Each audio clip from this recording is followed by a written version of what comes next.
what I got from that is he's a hater. You don't know me as a person. Let's say you don't like me.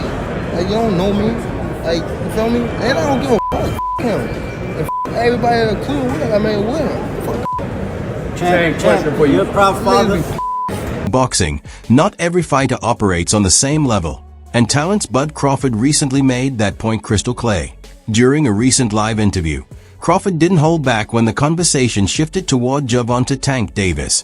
What began as a relaxed discussion quickly took a different turn.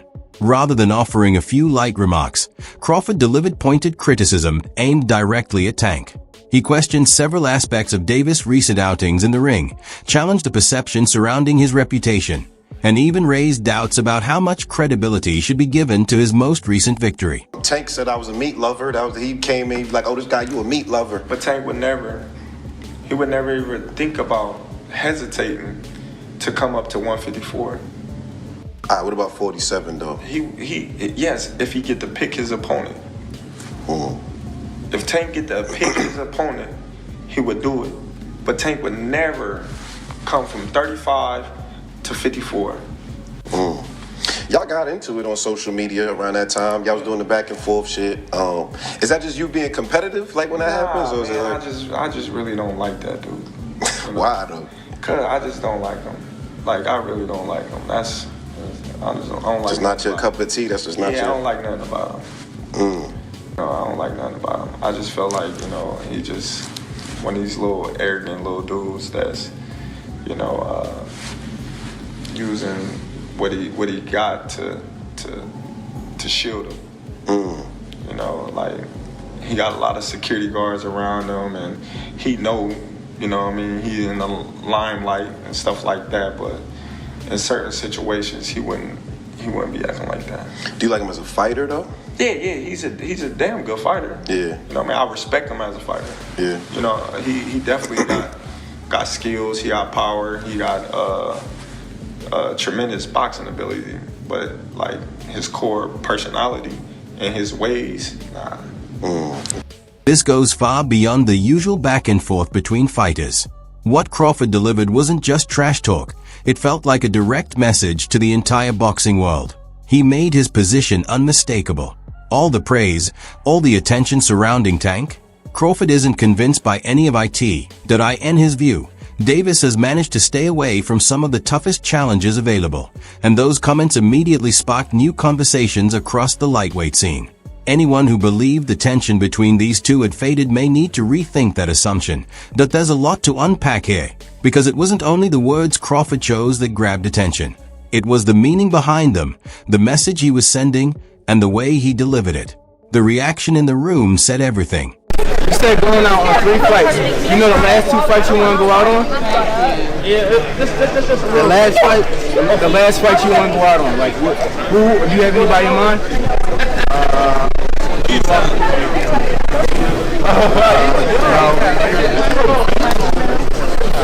No, I'm saying, no, I don't have my name right now. But I got somebody I want to call out after this fight. You said you got somebody you want to call out after this fight? Yeah. Who is that? I'm not going to tell you. Is it Lomachenko? Who? Somebody asked Lomachenko. No. All right. Turkey said he got your 2 Ferraris ready. What you think about that? Who? Turkey said he got your 2 Ferraris ready. I need 3 now. Yeah. Steven Espinoza said Shakur turned down a 1-fight deal to fight you because he wanted a multi-fight deal. What's your thoughts on that? He's not worth it. He's not worth no multi-fight deal. He's not even worth it. Come on, bro. Adam got to fight somewhere else and prove himself, and then, like, you feel me? You know how they got UFC and like the underground shit? He got to fight on the underground shit and then get that. You gotta go to the G League. You have an idea? The next major moment came when the interviewer brought up a past comment from Tank, suggesting that Crawford was only interested because of the payday. The mention instantly caught Crawford's attention. His reaction said plenty before he even responded. Then came his answer. Crawford pointed out that every fighter is motivated by earnings to some degree, making it clear that nobody steps into the ring without expecting compensation. His response wasn't simply about finances, it carried a deeper message. What Crawford appeared to be highlighting was the contradiction in the criticism. After all, Both effective. Singling him out for wanting a lucrative fight didn't make much sense. The conversation took another turn when Crawford was asked about the possibility of Tank moving up to 154 pounds for a matchup. His response was immediate and calm. He simply said that he wished him well, but the way it came across sparked plenty of discussion. Rather than sounding excited about the possibility, it gave the impression that the message many people took from it was straightforward. If Tank truly wants that challenge, the move would be up to him. And that's where the reality of the situation comes into play. Competing at 154 pounds is a completely different challenge, and Crawford's reaction suggested that he doesn't view that scenario as a likely concern at the moment. Gervonta Davis speaking about you. Is that ever a possible fight? Yeah, if he want to dare to be great, he can be like all the other fighters that moving up 2 weight classes and, daring to be great. You would fight him. Man, tell him to come up there. He got to come to win 54. He said I got a glass chin, so tell him to come and touch it. Wow, man. Gervonta said you got a glass.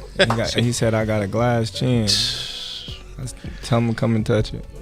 At 147? At 147. I'll make 147 for him. Ooh, see, oh, man. He's going to have a pre-count. Then what the people going to say? Oh, he's beating up on little guys. Crawford's perfect record didn't happen by accident, and is not about to spend the peak of his career entertaining dream fights with someone who struggled to get past Lamont Roach.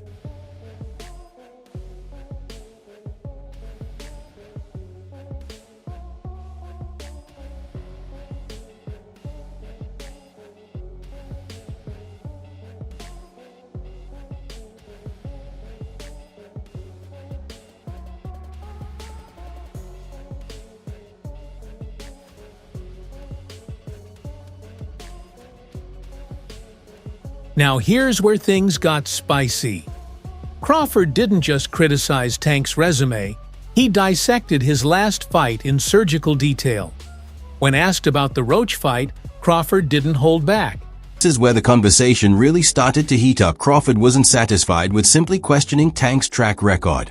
He turned his attention directly to Tank's most recent performance and broke it down point by point. When the discussion shifted to the fight against Roach, Crawford made it clear he wasn't interested in. Crawford also revisited the sequence where Tank went down to a knee, arguing that it should have been ruled a knockdown. In his view, the fact that it wasn't became one of the biggest talking points of the fight. He then pointed to another controversial moment when members of Tank's corner approached the ring during the action and appeared to address an issue with his eyes. Crawford suggested that the situation raised serious questions about whether proper procedures were followed, and he made sure to emphasize that point. The criticism didn't end there. Crawford also referenced the officiating, noting that referee Steve Willis appeared to begin a count before abruptly stopping it. The sudden change left plenty of room for debate and speculation.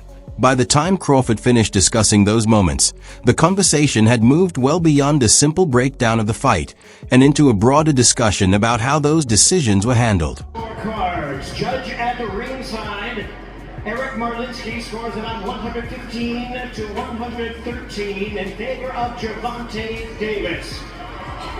Judges Steve Weisfeld and Glenn Feldman both scored about 114 to 114, even a draw. The decision is a majority draw.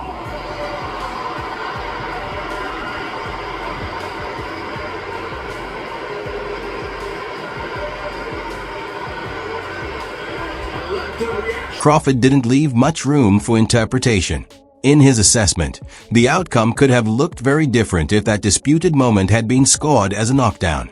He made it clear that he felt Lamont Roach had done enough to deserve the nod.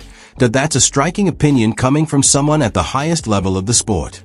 Most fighters tend to stay neutral on controversial results, but Crawford wasn't interested in holding back his view. He spoke openly about what he believed happened and didn't seem concerned about how others might react. Crawford also suggested that Tank's approach played a major role in the performance. From his perspective, Tank appeared to underestimate Roach going into the bout, and that mindset nearly created a much bigger problem once the action got underway.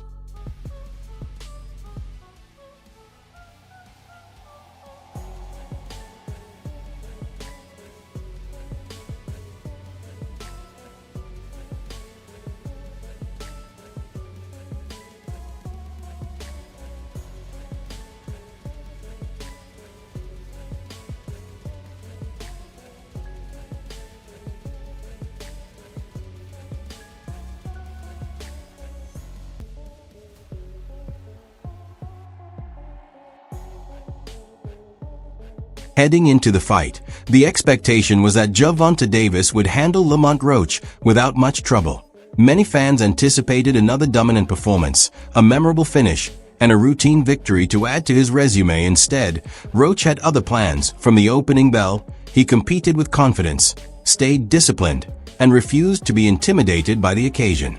What was expected to be a straightforward matchup quickly turned into a far more demanding challenge, forcing Tank to work much harder than many predicted. Then came the sequence that sparked endless debate.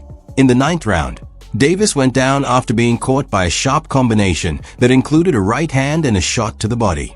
The incident immediately became one of the most discussed moments of the night, with many observers questioning whether it should have been ruled a knockdown rather than being treated as an ordinary loss of balance. How is this not a knockdown? Tank Davis was just exposed, man. What is going on in the sport of boxing, man? KDB Sports and Entertainment. I wasn't relying on that. I was relying on what I was doing in there. I think I was taking control. I think I was landing more shots. I think I was landing more power shots.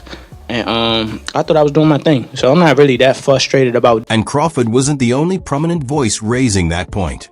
The discussion quickly spread throughout the boxing world, with several well-known figures sharing a similar opinion. Industry names such as Eddie Hearn and Oscar de la Hoya publicly argued that the sequence should have been scored as a knockdown. In their view, the situation was straightforward, and they saw little room for disagreement over how it should have been interpreted. This is my opinion. Sure. It was a great fight. It was a close fight. Depending on what they do with that decision of taking the knee, depending if the commission reverses the decision, or I think the draw was meant to be. So I like the draw. No, if you take the knee, man, if you take a knee in the 90s or in 2000, you're taking a point off. That's the bottom line. You're taking a point off. I don't know what happened with the referee. Maybe he was a little starstruck. Maybe he was a little, because he loves Tank. He loves New York. He loves the big lights. The referee with the eyes, he's like, a point should be deducted if you take a knee. It's a fact. It's in the rule book, right? The fact that they didn't take it away, then that's where the controversy is, right? It's not, look, did Gervonta get hit? Was he dazed? Who knows? Only he knows. But what I saw, when you take a knee, that's an automatic point. That's just the rule. This is not basketball. This is not, this is not basketball where, wait, hold on, my ankle hurts. Hold on, let me take a timeout. You don't take timeouts in boxing. It just doesn't happen. Whether he had something in his eye or not, you have to fight. There's 3 minutes to fight. So if you take a knee, if you go to your corner, I mean, the rules are the rules. And I don't know what New York is gonna settle on, but the rules are the rules. That night, I haven't watched the full fight. One thing that's kind of baffling is that it wasn't a knockdown. I mean, look, he wasn't hurt. There's no doubt about that. But if you take a knee in the fight and you touch down, whilst punches are being thrown, it has to be a knockdown. I've heard some people saying, that he should be Many people felt that decision had a major impact on the direction of the contest, and some even argued that it may have played a crucial role in preserving Tank's unbeaten status. Hardest punch I ever faced. No. And I ain't shitting on him or nothing like that. He can punch. But Jonathan Oquendo, he's from Puerto Rico. Bro, he got bricks in his hands, bro. I lie to you not. He punch hard. I ain't gonna lie. He hard. But here's an interesting layer to the story. Davis and Roach weren't complete strangers stepping into the ring. Their paths crossed years earlier in the amateur ranks, both coming out of the same DMV boxing scene. Because of that shared background, there was already a level of familiarity between them. It's possible that Tank believed he knew exactly what to expect based on that history. Gervonta Tank Davis just been released to the public. We know now, December 14th, Houston, Texas, he's going to be facing a very tough opponent in Lamont Roach. Can you tell us a little bit about the history between them two? Man, they've been knowing each other from the amateurs, silver gloves, everything. They grew up actually together, Roach and him back and forth battles and whatnot. It's going to be a pretty interesting fight, you know what I'm saying? Because Roach always, he come to fight. And I think it's a great fight. Everybody talking all that stuff about, oh, why Roach? Because he signed and took the fight. You know what I'm saying? And it's good for the community. Here's an interesting layer to the story. Davis and Roach weren't complete strangers stepping into the ring. Their paths crossed years earlier in the amateur ranks, both coming out of the same DMV boxing scene. Because of that shared background, there was already a level of familiarity between them. It's possible that Tank believed he knew exactly what to expect based on that history. Never. He would never even think about to come up to 154. What about 47 though? Yes, if he get to pick his opponent. But Tank would never come from 35 to 54. Y'all got into it on social media around that time. Is that just you being competitive, like when that happens, or is it like... I just really don't like that dude. Why though? Cause I just don't like him. Like, I really don't like him. That's like just not your cup of tea. That's just not your... I don't like nothing about him. I just felt like, you know, he just one of these little arrogant little dudes that's using what he got to shield him. He got a lot of security guards around him, and he's in the limelight and stuff like that. But in certain situations, he wouldn't be acting like that. Do you like him as a fighter though? Yeah, he's a damn good fighter. Yeah, but like his core personality and his ways. One of the biggest talking points from the interview came when Crawford shifted the discussion toward a question many boxing fans have been asking for years. Why aren't the sport's biggest stars facing one another more often? He pointed to several of the divisions: Tank, Garcia, and Haney. On paper, those matchups represent the kind of blockbuster fights fans constantly want to see, yet many of them remain unrealized. Crawford didn't hesitate to share his view on the situation. In his opinion, factors outside the ring have played a major role in preventing many of these highly anticipated contests from becoming real. Crawford's view was simple. If the biggest names of this era finish their careers without facing one another, it will be a major disappointment for the sport. In his eyes, elite fighters should be testing themselves against other elite fighters, especially when they are competing at the highest level. He also acknowledged something many athletes avoid discussing: the possibility of losing. Crawford made it clear that he isn't obsessed with preserving a perfect record at all costs. The way he spoke suggested that meaningful competition matters more than maintaining an untouched resume. The conversation wasn't limited to current matchups either. Crawford also touched on the fight between Ryan Garcia and Tank Davis, particularly the discussion surrounding the rehydration clause. His assessment was balanced. While he indicated that Tank may have been justified in his position, he also recognized that the restriction could have influenced Garcia's performance on fight night taken together. Those comments reflected a broader perspective on boxing, one centered on competition, risk, and the challenges that come with facing top-level opponents. Crawford then added a more nuanced point about modern boxing practices, highlighting how some fighters can enter the ring far heavier than their official weigh-in limits after rehydration. Although he didn't mention any names directly, the implication was clear to many viewers. His argument centered on what he sees as structural flaws within the sport, loopholes that allow certain advantages to be exploited. From his perspective, these systems can distort fairness and create imbalances that are difficult to ignore. He went on to suggest that these issues extend beyond any single fighter.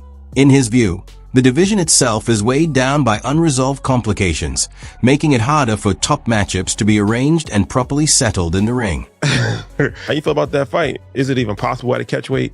No, ain't no catch weight. You come up to 47. You're not even entertaining the catch weight.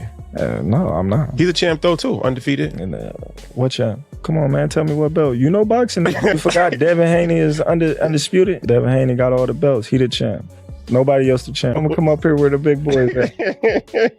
All right, I'll welcome. With so many top-level fighters in the sport, but so few of them actually facing each other, Crawford highlighted how calculated everything has become. In his view, most competitors are carefully managing their careers, making strategic moves instead of taking immediate high-risk fights. He pointed out that while fighters operate with long-term planning in mind, the audience is left waiting for the matchups they truly want to see.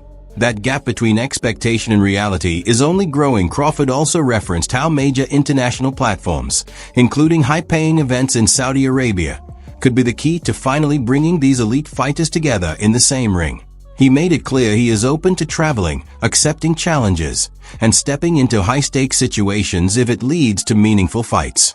The lingering question, however, is whether fighters like Tank are willing to meet that same level of commitment. If we was to fight right now on the streets, I'll break your fucking neck. And that's on my kids. And you know it, I know it, and the whole world know it. And I'm not talking about no fighting in the ring. If me and you was to fight outside, I will break your neck. While Crawford is pushing for legitimate, high-level competition, he contrasted that with what he sees as a different approach from some others in the sport, where attention is drawn more toward exhibitions, online buzz, and controversial moments, rather than consistently chasing the toughest fights available. To him, the difference in mindset is obvious. He then closed out the discussion with a short but loaded remark about the interconnected nature of the fighters involved. His point was simple. Many of them share history and familiarity with one another, which on the surface sounds harmless, but carries deeper implications when you consider how often those matchups still don't happen. Who have Shakur? What have Shakur done? What have he done in the sport? He haven't done nothing. The young one is looking more better than him. Who that? The Keyshawn looking way more better than this. So I keep screaming his name. He haven't done nothing. Keyshawn haven't even done nothing. So what do you say to those who Y'all might keep be saying afraid? his name for? So what do you say to those who might be saying that, you know, Tank is afraid of Shakur? Afraid of what? Afraid of what? Us fighters, if we're afraid of somebody, it gotta be somebody hitting us and hurting us. Like, he don't have no offense. Everything is defense. Defense only win in basketball and football. That shit in boxing. Crawford was essentially highlighting that many of the sport's biggest names, Tank, Ryan, Devin, and Shakur, have been connected for years, dating back to their amateur days. Because of that shared history, they are already familiar with each other's styles, strengths, and weaknesses. That's why, in his view, the real question becomes even more frustrating. If they know each other so well, what's stopping these fights from happening? If fighters have spent years around each other, it's possible they believe they understand who poses the biggest threat for someone willing to face anyone under any circumstances. From that standpoint, the interview wasn't just directed at one fighter. It felt like a broader message to the entire boxing landscape. His stance reinforces a very clear identity. No avoidance, no carefully managed optics, and no reliance on promotional narratives. Instead, he emphasizes competition at the highest level, seeking out the most difficult opponents, and wanting those challenges sooner rather than later. Going up those weight classes to face him, you know, how can you convince fans that he can beat Canelo? I ain't trying to convince y'all that he can beat Canelo. He's a good fighter. But, bro, I would say smaller fighters are always better than bigger fighters because, like, you know, they're smaller, they know how to move and things like that. But